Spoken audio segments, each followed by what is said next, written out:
to show you how easy it is to buy materials for a job in Service 365. So I'm going to go into my jobs, and here I have a time and material job, and as you can see I've added 2 line items to this job. So these are parts that I need to complete the work and I don't currently have them in stock. So if we take a look at this part, for example, you can see I require 25 for this job, but if I click here it shows me that my inventory on hand is 0, so I cannot actually commit these parts to the job because I don't have them in stock. In fact, if I click next and I try to add 25 to this box and where it says how many would you like to commit, I can't even get any further because I don't have the inventory on hand, and so I need to order them for the job. So I can do this really easily from within inside the job. So if I select the parts and I can go to the actions menu and I can say create purchase order from selected lines. So we'll do that. And now here I have to put in who is my vendor, who am I buying these from. So we'll just say it's ABC vendor just for the sake of this demo, and I will just say these are parts for my job. Okay, so there are the 2 parts that I require. These are my costs based on the last time I bought them. I can change that if I need to. So we'll go start purchase. So now I have a purchase order open and that's linked to my job. You can see the job number here. So I've linked my purchase order to my job. And if I go to my lines tab, and these are the 2 items that I had on the job. Now I can add more items here if I need to, or I can remove the items that I already added, but we'll just keep this demonstration very simple and say that the 2 parts that I had on my job, I want to order these, and I'm going to send these straight to the job itself. So I'm going to go back to my details tab, and here you'll notice I can select how do I want to receive these. Do I want them shipped to my company address? Am I going to pick them up from the vendor directly, or do I want the vendor to deliver them straight to the job site? So we can select these options here and send that information to the vendor. Okay, so I have the 2 parts that I need on the job. So I need to release this PO before I can send it to the vendor. So to do so, I go to the hamburger menu and release PO, and I get a confirmation message saying my PO is now in released status.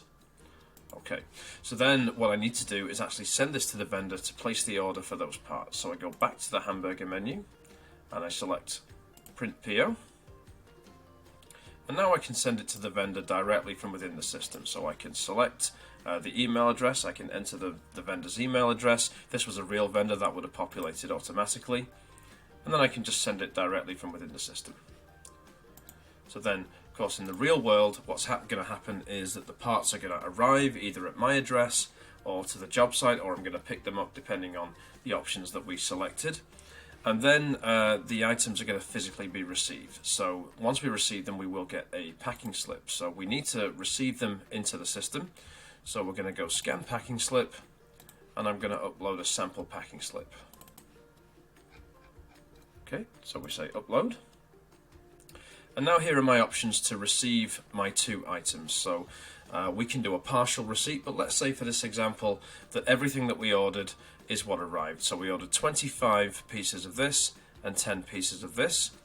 And as you can see that my quantity to receive has defaulted to the same quantity that I ordered. So I can change it if I need to. If I only got a partial receipt, I can change the quantity to receive here. But we'll go ahead and receive everything. And you'll notice we have a button here that says auto commit all parts to job. So we're going to go ahead and select that. We'll hit receive. And I have received both of my line items and committed them to the job. So we'll take a look at how that works on the job in a moment. But now we need to close out this PO as well. So our PO is still in release status. We've received everything. So we're going to go to vendor invoices, and this is how we close the PO. We go scan vendor invoice.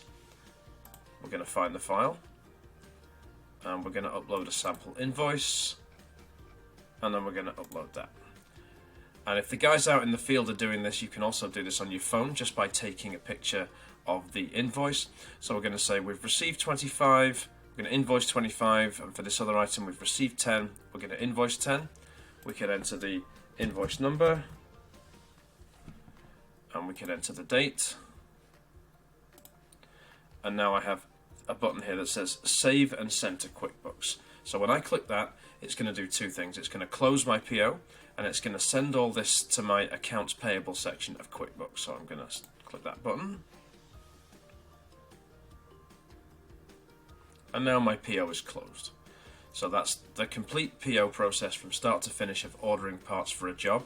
And let's just click on the job and take a look at what has happened here. So we go to line items and we scroll down, and you can see that my parts have already been committed. So for this item I required 25, committed 25, the other item required 10 and committed 10, and that was because we auto committed the parts to the job at the time that we received them. So if you guys are going to pick up parts from the vendor straight back to the job site, use them straight away. The auto commit feature is a really useful way to just use those parts straight away and account for that in the system. So that's how you order parts for a job using the purchase order process.